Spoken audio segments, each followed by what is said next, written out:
Hey everybody, it's Mike in Chicago, ready for a full day of harassment prevention trainings with this incredibly dedicated group of human resources professionals, and been doing, not surprisingly, an awful lot of harassment prevention trainings with everything happening with the executive orders, with Department of Justice announcements, with the Equal Employment Opportunity Commission's activity. Organizations appropriately and prudently are preparing themselves and readying themselves for what has become a wildly changing workplace. And while it is all of our understandings that we will not create utopia, the overarching goal should be to create a working environment that is as comfortable as possible for as many as possible, as much of the time as possible. And we need to focus on concepts like we have no idea what's going on inside somebody else's head, notwithstanding the fact that we've worked with these people for the last 2 years, the last 5 years, the last 17 years. We need to focus on ideas like we have to become more sensitive to and aware of the fact that people perceive things very, very differently than we might. We have to avoid things like stereotype thinking, just a couple of the concepts that have to be hammered home in any effective harassment prevention training. And while most of us appreciate why it is so crucial to maintain a working environment free from harassment, free from discrimination and retaliation, there are still naysayers. There are still people who think this is a waste of time, this is a waste of money, let me just go do my job. And it is to those folks that I am speaking to today. And I want to walk through with you why it is these days, as much, or I think more than ever, why it is so critical to maintain a working environment that is free from things like harassment, free from things like discrimination and retaliation. And the first reason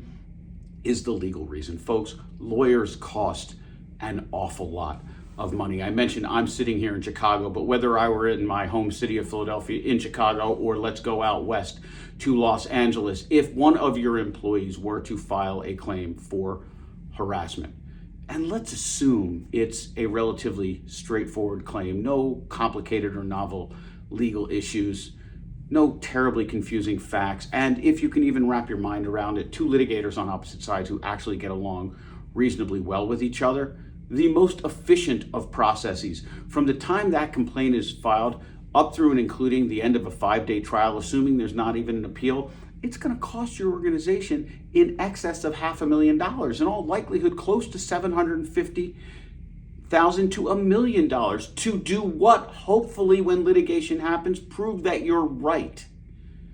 Because the reality is, when litigation happens, the group of people that benefits the most, candidly, are the lawyers.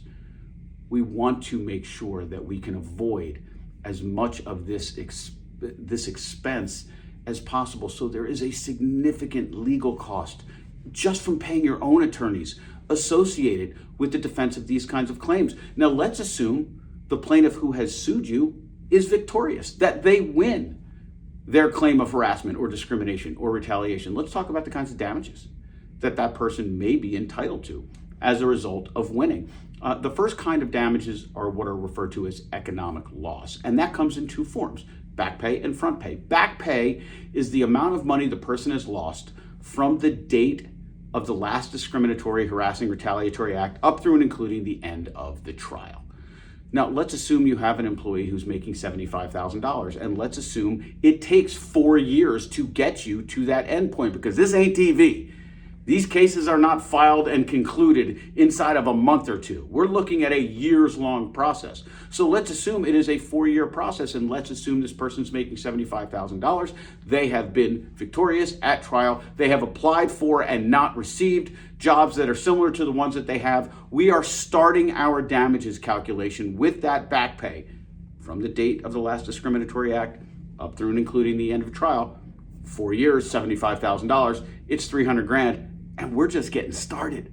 Then the second component of economic loss is what is referred to as front pay, from the date of trial to some period of time, some end date that a judge or a jury decides will allow that person to reestablish himself, herself, themselves in the relevant job market. Let's say it's another 2 years. So now we're at another $150,000. We're at $450,000. We haven't gotten to, which is where we are going to go next, compensatory damages. Things like pain and suffering. Things like I suffered depression. Things like I was unable to have sexual relations with my wife, with my husband, with my partner. I don't know, tack on another $150 on top of that. So now we're at about $600,000, and hopefully we never get to, but there's the potential for punitive damages. And punitive damages are designed to punish an organization for what it did and to deter that organization and others from ever engaging in that kind of behavior again. Let's eliminate the punitive damages award, but they get up really quickly. Punitive damages are what take an award of being $500,000 to $5 million that fast. But let's assume we don't even get to the punitive damages. Let's assume the conduct was not so egregious that punitive damages are appropriate. The big number that we're going to have to confront is a plaintiff who prevails in a claim for discrimination or harassment or retaliation is automatically entitled to have their attorney's fees paid. So you know the $1 million you paid to your firm, figure another $1 million you're going to have to pay to the prevailing plaintiff. And understand, folks, a prevailing defendant is not entitled to have those fees paid. So you see, from an economics standpoint, it's not just the attorney's fees you're paying to defend your case. You can see how quickly the plaintiff's verdict can get very, very high. What I just described to you was $1.6 million. And that was with an employee making $75K. That was without punitive damages. So we've got the legal reason associated with the importance of maintaining this workplace free from harassment. There's also a massive time issue here as well. We all appreciate, because these cases are so fact intensive, are so people intensive, the amount of time it takes in interviewing, in conducting preparation, in depositions, in preparing for trial, in sitting at trial. It's a sunk cost. It's time you never get back. So we've got the legal costs, we've got the time costs. What about what I think is the most important reason, talk about burying the lead, and that is fairness to your employees. It is not fair for any employee to be subjected to inappropriate treatment for even a single day, let alone day in and day out. And when employees are treated that way and feel like they have no recourse, that's where claims come from. That's where the word on the street about your organization becomes publicized. And we all appreciate and understand, do we not, that the word on the street is a very, very valuable tool, or in a case like this, potentially destructive tool. If the word on the street about your organization is you take very seriously things like harassment, things like discrimination, it becomes a destination. If, on the other hand, the word on the street is the polar opposite of that, you are going to have a hard time retaining the caliber of employees you want to retain. You're going to have a very difficult time recruiting the people whom you want to recruit. So again, we've got legal, we've got time, we've got fairness to the employees. How about number 4, productivity, folks? Employees who are not treated fairly are not productive, or at least not as productive as they might otherwise be. And for those leaders out there who still think these issues don't matter, if your employees are not productive, who do you think is going to have to do the work? Upon whose back is that struggle going to fall? You. You're the manager. You're the leader. Buck stops with you. So you don't want to do it for the right reason? Do it for the selfish reason. We need to maintain an environment free from harassment, free from discrimination, retaliation, inappropriate behavior based on somebody's membership in a protected class. We've got legal, we've got time, we've got fairness, we've got productivity, and finally, public relations. I'm not sure I can think of a more damaging message to communicate to the public these days than something appearing on the front page of Philly.com, Chicago.com, LA.com, identifying your organization as one that's contributing to what has become, in certain situations, an epidemic of inappropriate behavior inside of workplaces.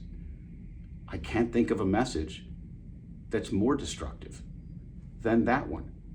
It's going to be sent to the business partners with whom you seek to work. It's going to be sent to potential employees who you hope will come work for you. It's going to be sent to the public at large who are consuming, hopefully, your goods and or your services. So we've got the legal reason, we've got the time, we've got the fairness, we've got the productivity, and we've got the public relations. Folks, I cannot impress upon you enough these days, again, as much or more than ever, the absolute critical nature of conducting meaningful harassment prevention trainings. But it's not just what it is we can and cannot do. Until and unless our leaders appreciate why it matters, the rest of the message simply is not going to get delivered to the extent that it needs to. Thanks so much, as always, folks. Thanks for watching. Thanks for commenting. Thanks for continuing to share. Hope to see you real soon.